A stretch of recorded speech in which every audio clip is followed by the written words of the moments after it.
Hola, bienvenidos al día 72 del reto 366-2024. El devocional de hoy se llama Ten confianza con respecto a tu futuro. ¿Qué deparará el futuro para tu vida? Los futurólogos predicen lo que ocurrirá en el futuro. Por ejemplo, han predicho que algunos bebés que nacen hoy en día llegarán a la edad de 150 años. Algunas predicciones tal vez se vuelvan realidad, otras quizá no. En 1962, la compañía discográfica Decca rechazó a los Beatles. Dijo, no nos agrada cómo suenan y además la música con guitarras es cosa del pasado. En 1977, Ken Olson, director general de Digital Equipment Corporation, dijo, no hay ningún motivo por el que alguien quiera tener una computadora en su hogar. Hay ciertas cosas sobre el futuro que desconocemos y que no tenemos que conocer. No obstante, hay otras que podemos saber sobre el futuro y que suponen una verdadera diferencia en nuestra vida presente. En los pasajes de hoy vemos 3 razones de por qué puedes estar seguro de tu futuro si pones tu confianza en el Señor. Salmos 33 del 1 al 11 dice así en la Nueva Versión Internacional. Canten al Señor con alegría, ustedes los justos. Es propio de los íntegros alabar al Señor. Alaben al Señor al son del arpa. Entonen alabanzas con la lira de 10 cuerdas. Cántenle una canción nueva. Toquen con destreza y den voces de alegría. La palabra del Señor es justa. Fieles son todas sus obras. El Señor ama la justicia y el derecho. Llena está la tierra de su gran amor. Por la palabra del Señor fueron hechos los cielos y por el soplo de su boca todo lo que en ellos hay. Él recoge en cántaros las aguas del mar y junta en depósitos las profundidades del océano. Que toda la tierra tema al Señor, que lo honren todos sus pueblos del mundo. Porque Él habló, todo fue hecho, dio una orden y todo quedó firme. El Señor frustra los planes de las naciones, desbarata los designios de los pueblos. Pero los planes del Señor quedan firmes para siempre. Los designios de su corazón son eternos. Dice el comentario, los planes del Señor. Los planes del Señor quedan firmes para siempre. Dios tiene planes. Él tiene un buen plan para tu vida. Tiene planes de bienestar y no de calamidad, a fin de darles un futuro y una esperanza. La confianza del salmista sobre el futuro proviene de mirar hacia el pasado. Debes reflexionar en lo que Dios ha hecho a través de la palabra del Señor. Al leer este salmo a través de la lente del Nuevo Testamento, vemos que fue por medio de Jesús, la palabra de Dios, que el mundo entero fue creado. Él es la fuente de todo lo que es justo, Él es fiel y ama la justicia y el derecho. Llena está la tierra de su amor. Sobre esta base, el salmista confía en que los planes del Señor quedan firmes para siempre. Los designios de su mente son eternos. Los gobiernos y la gente hacen planes, pero estos pueden fallar. Sin embargo, puedes confiar en los buenos planes que tiene Dios para ti y para tu vida. La respuesta adecuada a todo esto es la adoración. Es decir, que cantemos de manera gozosa para el Señor y lo alabemos con diferentes instrumentos, escribir nuevas canciones, usar toda habilidad y capacidad musical e incluso hacer mucho ruido. Señor, hoy te alabo y te agradezco por tu amor y fidelidad hacia mí. Gracias por tener buenos planes para mi vida. Gracias porque tienes el control definitivo de la historia, del futuro y de mi vida. Marcos 16 del 1 al 20. Dice así. Cuando pasó el sábado, María Magdalena, María, la madre de Santiago, y Salomé compraron especias aromáticas para ir a ungir el cuerpo de Jesús. Muy de mañana, el primer día de la semana, apenas salido el sol, se dirigieron al sepulcro. Iban diciéndose unas a otras, ¿quién nos quitará la piedra de la entrada del sepulcro? Pues la piedra era muy grande, pero al fijarse bien, se dieron cuenta de que estaba corrida. Al entrar en el sepulcro, vieron a un joven vestido con un manto blanco, sentado a la derecha, y se asustaron. No se asusten, dijo, ustedes buscan a Jesús el Nazareno, el que fue crucificado, ha resucitado, no está aquí. Miren el lugar donde lo pusieron, pero vayan a decirle decirles a sus discípulos y a Pedro: Él va delante de ustedes a Galilea. Allí lo verán, tal como les dijo. Temblorosas y desconcertadas, las mujeres salieron huyendo del sepulcro. No dijeron nada a nadie porque tenían miedo. Cuando Jesús resucitó en la madrugada del primer día de la semana, se apareció primero a María Magdalena, de la que había expulsado 7 demonios. Ella fue y avisó a los que habían estado con él, que estaban lamentándose y llorando. Pero ellos, al oír que Jesús estaba vivo y que ella lo había visto, no lo creyeron. Después se apareció Jesús en otra forma a 2 de ellos que iban camino al campo. Estos volvieron y avisaron a los demás, pero no les creyeron a ellos tampoco. Por último, se apareció Jesús a los 11 mientras comían. Los reprendió por su falta de fe y por su obstinación en no creerles a los que lo habían visto resucitado. Les dijo: vayan por todo el mundo y anuncien las buenas noticias a toda criatura. El que crea y sea bautizado será salvo, pero el que no crea será condenado. Estas señales acompañarán a los que creen. En mi nombre expulsarán demonios, hablarán en nuevas lenguas, tomarán serpientes con sus manos y cuando beban algo venenoso no les hará daño alguno. Pondrán las manos sobre los enfermos y estos recobrarán la salud. Después de hablar con ellos, el Señor Jesús fue llevado al cielo y se sentó a la derecha de Dios. Los discípulos salieron y predicaron por todas partes, y el Señor los ayudaba en la obra y confirmaba su palabra con las señales que la acompañaban. Dice el comentario: el poder de la resurrección. La resurrección de Jesús ocurrió realmente. Cuando las mujeres llegaron a la tumba, encontraron que la enorme piedra que había sido colocada para bloquear el acceso había sido movida. Jesús había resucitado, ya no estaba allí. Vieron por sí mismas que la tumba estaba vacía. Es significativo que los primeros testigos de la resurrección, según registran todos los evangelios, fueran mujeres. Los testimonios de las mujeres no eran considerados dignos de crédito en el mundo. En la mayoría de los tribunales judíos ni siquiera eran aceptados. Pero al aparecerse primero ante ellas, Jesús afirmó la importancia y el papel de las mujeres en su nueva comunidad. Este testimonio ocular de las mujeres da verosimilitud a la historia. La iglesia primitiva nunca hubiera inventado una historia diciendo que los testigos eran mujeres. El hecho es que la resurrección fue inicialmente algo increíble para los primeros discípulos, como ocurre para muchos hoy. Cuando otros discípulos se enteraron de la resurrección de Jesús, no lo creyeron, hasta que vieron por sí mismos al Jesús resucitado. Pero cuando vieron su resurrección, sea en la tumba o en diversas apariciones de Jesús posteriores a la resurrección, sus vidas fueron transformadas. Pasaron del miedo a la fe, de la alarma a la acción y de la desesperanza a la esperanza. Como resultado de la resurrección, puedes enfrentar el futuro con confianza. Confianza con respecto a tu futuro eterno. Esta vida no es el final. Hay una vida más allá de la tumba. Así como Jesús resucitó de los muertos, también en Cristo serás levantado con Él. Como escribe Tim Keller: ¿por qué es tan difícil hacer lo correcto si sabes que te costará dinero, reputación e incluso puede que tu vida? ¿Por qué es tan difícil enfrentar tu propia muerte o la muerte de tus seres queridos? Es tan difícil porque pensamos que este mundo quebrado es el único mundo que alguna vez tendremos. Pero si Jesús resucitó, entonces tu futuro es mucho más bello y así mucho más cierto que aquel. Confianza sobre tu vida futura. Jesús está vivo, está contigo a medida que vas por todo el mundo y anuncias las buenas nuevas a toda criatura. Tú, al igual que los discípulos, estás comisionado a ir y predicar las buenas nuevas al mundo entero. Puedes tener la confianza de que el poder de Dios está contigo. Puedes aguardar señales poderosas que acompañen tu mensaje, expulsar demonios, hablar en lenguas y sanar los enfermos. Esto es lo que ocurrió y lo que deberíamos esperar hoy en día.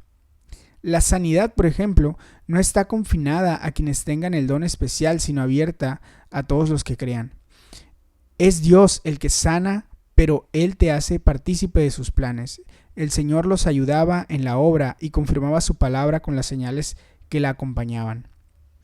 Hay una variedad de modelos en el Nuevo Testamento, pero siempre son sencillos. Sanar viene en el nombre de Jesús. El modelo más común es aquel sobre el que Jesús habla aquí, la imposición de manos. Pondrán las manos sobre los enfermos y estos recobrarán la salud. Gracias, Señor, por la resurrección de Jesús. Gracias porque puedo enfrentar el futuro con esperanza y confianza porque estás vivo y junto a mí. Levítico 25 al 26:13. Vamos a leerlo. Dice así: En el monte Sinaí el Señor ordenó a Moisés que dijera a los israelitas: Cuando ustedes hayan entrado en la tierra que les voy a dar, la tierra misma deberá observar un año de reposo en honor al Señor. Durante 6 años sembrarás tus campos, podarás tus viñas y cosecharás sus productos. Pero llegado el 7º año, la tierra gozará de un año de reposo en honor al Señor. No sembrarás tus campos ni podarás tus viñas.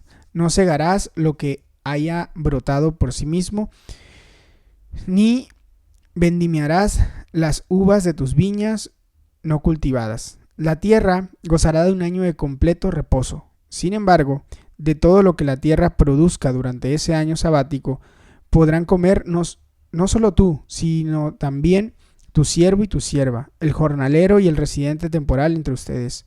También podrán alimentarse tu ganado y los animales que haya en el país. Todo lo que la tierra produzca ese año será solo para el consumo diario. 7 veces contarás 7 años sabáticos, de modo que los 7 años sabáticos suman 49 años. El día 10 del mes séptimo, es decir, el día del perdón, harás resonar la trompeta por todo el país. El año 50 será declarado santo y se proclamará en el país la liberación de todos los habitantes. Será para ustedes un jubileo y cada uno volverá a su heredad familiar y a su propio clan. El año 50 será para ustedes un jubileo. Ese año no sembrarán ni cosecharán lo que haya brotado por sí mismo, ni tampoco vendimiarán las viñas no cultivadas. Ese año es jubileo y será santo para ustedes. Comerán solamente lo que los campos produzcan por sí mismos. En el año de jubileo cada uno volverá a su heredad familiar.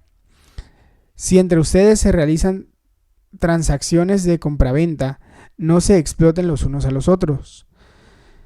Tú comprarás a tu prójimo a un precio proporcional al número de años que faltan para el próximo jubileo, y él te venderá a un precio proporcional al número de años que quedan para cosechar. Si aún faltan muchos años para el jubileo, aumentarás el precio en la misma proporción, pero si faltan pocos, rebajarás el precio proporcionalmente, porque lo que se te está vendiendo es solo el número de cosechas. No se explotarán los unos a los otros, sino que temerán a su Dios. Yo soy el Señor su Dios. Pongan en práctica mis estatutos, observen mis leyes y habitarán seguros en la tierra. Qué buen texto, ¿eh? La tierra dará su fruto y comerán hasta saciarse y ahí vivirán seguros. Si acaso se preguntan, ¿qué comeremos en el 7º año si no plantamos ni cosechamos nuestros productos? Déjenme decirles que en el 6º año les enviaré una bendición tan grande que la tierra producirá como para 3 años. Cuando ustedes siembren durante el 8º año, todavía estarán comiendo de la cosecha anterior y continuarán comiendo de ella hasta la cosecha del año siguiente. La tierra no se venderá a perpetuidad, porque la tierra es mía y ustedes no son aquí más que extranjeros y huéspedes. Por tanto, en el país habrá la posibilidad de recobrar todo terreno que haya sido heredad familiar. En el caso de que uno de tus compatriotas se empobrezca y tenga que vender parte de su heredad familiar, su pariente más cercano rescatará lo que su hermano haya vendido. Si el hombre no tiene a nadie que pague el rescate a su favor, pero él mismo llega a prosperar y consigue lo suficiente para rescatar su propiedad, deberá calcular el número de años transcurridos desde la venta y reembolsar el saldo a quien se la haya comprado. Así podrá volver a su heredad.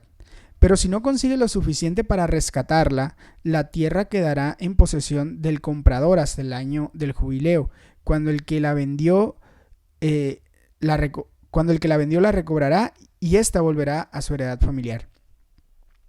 Si alguno vende una casa en una ciudad amurallada, tendrá derecho a rescatarla durante un año completo a partir de la fecha de venta. Ese es el tiempo que dura su derecho a rescatarla. si no rescata la casa antes de cumplirse el año, no se devolverá en el jubileo, sino que pasará a ser propiedad perpetua del comprador y de sus descendientes. Las casas que estén en aldeas sin murallas se considerarán campo abierto, pero podrán rescatarse y se devolverán en el jubileo. Los levitas tendrán siempre el derecho de rescatar sus casas en las ciudades de su heredad. Si alguno de los levitas hace valer su derecho, la casa que vendió en una de sus ciudades se le devolverá en el jubileo, porque las casas en las ciudades de los levitas son su heredad familiar entre los israelitas. Pero los campos alrededor de sus ciudades no se venderán, pues son su propiedad inalienable. Si alguno de tus compatriotas se empobrece y no tiene cómo sostenerse, ayúdalo como lo harías con el extranjero o con el residente temporal. Así podrás seguir viviendo entre ustedes. No exigirás interés cuando prestes dinero, sino que temerás a tu Dios. Así tu compatriota podrá seguir viviendo entre ustedes. Tampoco prestarás dinero con intereses, ni le impondrás recargo a los alimentos que les fíes. Yo soy el Señor tu Dios, que los saqué de Egipto para darles la tierra de Canaán y para ser su Dios. Si alguno de tus compatriotas se empobrece y se ve obligado a venderse a ti, no lo hagas trabajar como esclavo. Trátalo como al jornalero o como al residente temporal que vive entre ustedes. Trabajará para ti solo hasta el año del jubileo. Entonces lo pondrás en libertad junto con sus hijos y podrán volver a su propia familia, a la heredad de sus antepasados. Todos los israelitas son mis siervos. Yo los saqué de Egipto, así que no serán vendidos como esclavos. No serás un amo cruel, sino que temerás a tu Dios. Asegúrate de que tus esclavos y esclavas provengan de las naciones vecinas. Allí podrás comprarlos. También podrás comprar esclavos nacidos en tu país, siempre y cuando sean de las familias extranjeras que vivan temporalmente en medio de ustedes. Ellos serán propiedades de ustedes y podrán dejárselos a sus hijos como herencia para que les sirvan de por vida. En lo que respecta a tus compatriotas, no serás un amo cruel. Si un extranjero residente entre ustedes se enriquece y uno de tus compatriotas se empobrece y tiene que venderse a ese extranjero o a una familia de ese extranjero, no perderá su derecho a ser rescatado después de haberse vendido. Podrá rescatarlo cualquiera de sus parientes, un tío, un primo o cualquier otro de sus parientes. Y si llegara a prosperar, él mismo podrá pagar su rescate. Él y su dueño calcularán el tiempo transcurrido desde el año en que se vendió hasta el año del jubileo. El precio de su liberación se determinará en proporción a la paga de un jornalero por ese número de años. Si aún faltan muchos años, pagará por su rescate una suma proporcional a la que se pagó por él. Si solo faltan pocos años para el jubileo, calculará y pagará por su rescate en proporción a esos años. Ustedes vigilarán que su dueño lo trate como a los que trabajan por contrato anual y que no lo trate con crueldad. Si tu compatriota no es rescatado por ninguno de esos medios, tanto él como sus hijos quedarán en libertad en el año del jubileo. Los israelitas son mis siervos. Yo los saqué de Egipto. Yo soy el Señor, su Dios. Levítico capítulo 26. No se hagan ídolos, ni levanten imágenes, ni piedras sagradas. No coloquen en su territorio piedras esculpidas, ni se postren ante ellas. Yo soy el Señor su Dios. Observen mis sábados y muestren reverencia por mi santuario. Yo soy el Señor. Si se conducen según mis estatutos y obedecen fielmente mis mandamientos, yo enviaré lluvia a su tiempo y la tierra y los árboles del campo darán sus frutos. La trilla durará hasta la vendimia y la vendimia durará hasta la siembra. Comerán hasta saciarse y vivirán seguros en la tierra. Yo traeré paz al país y ustedes podrán dormir sin ningún temor. Quitaré de la tierra las bestias salvajes y no habrá guerra en su territorio. Perseguirán a sus enemigos y ante ustedes caerán a filo de espada. 5 de ustedes perseguirán a 100 y 100 de ustedes perseguirán a 10,000. Y ante ustedes sus enemigos caerán a filo de espada. Yo les mostraré mi favor Yo los haré fecundos, los multiplicaré y mantendré mi pacto con ustedes. Todavía estarán conmigo comiendo, de la cosecha del año anterior, cuando tendrán que sacarla para dar lugar a la nueva. Estableceré mi morada en medio de ustedes y no los aborreceré. Caminaré entre ustedes. Yo seré su Dios y ustedes serán mi pueblo. Yo soy el Señor su Dios, que los saqué de Egipto para que dejaran de ser esclavos. Yo rompí las varas de su yugo y los hice caminar con la cabeza erguida. Dice el comentario: las promesas de Dios. Aunque no puedas conocer los detalles del futuro, puedes tener la certeza de las bendiciones de Dios en tu futuro. En el capítulo 26, Dios promete que si lo obedeces, disfrutarás del fruto. Satisfacción, seguridad, paz, protección, crecimiento, la presencia del Señor y confianza para caminar con la cabeza erguida. Dios dice: si siguen mis leyes, yo les enviaré la lluvia a su tiempo, y la tierra y los árboles del campo darán su fruto, y gozarán de tranquilidad en el país. Les daré bienestar en el país y dormirán sin sobresaltos.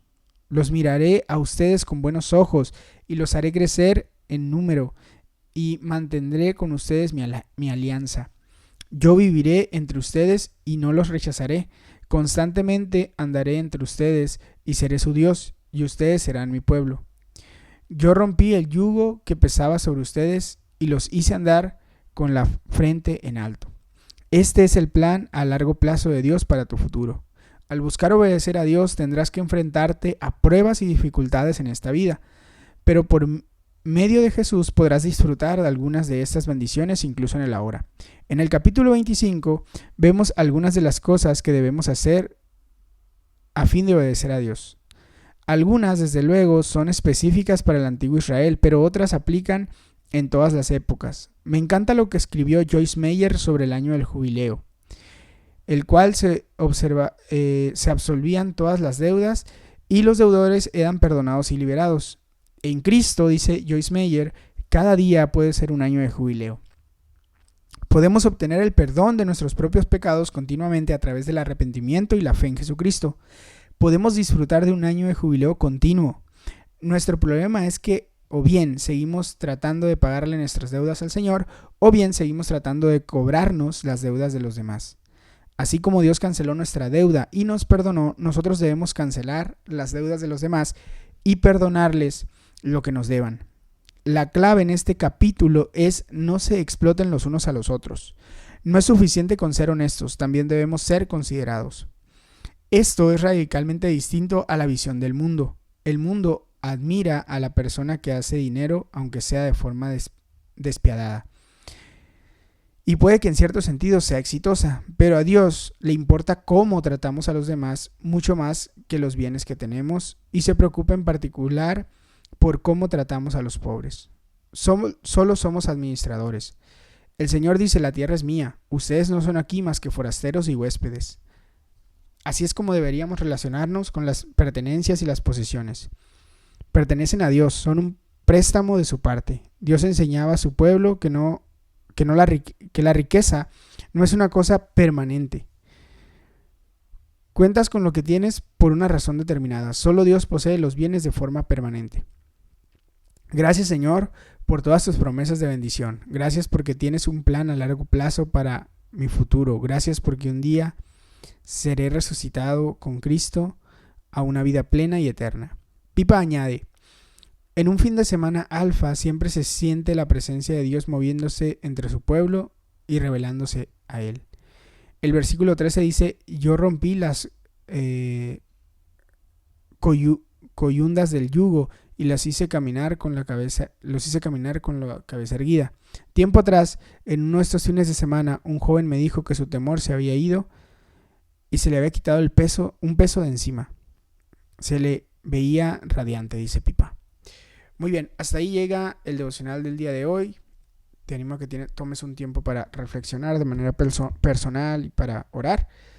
Que tengas un excelente día. Dios te bendiga.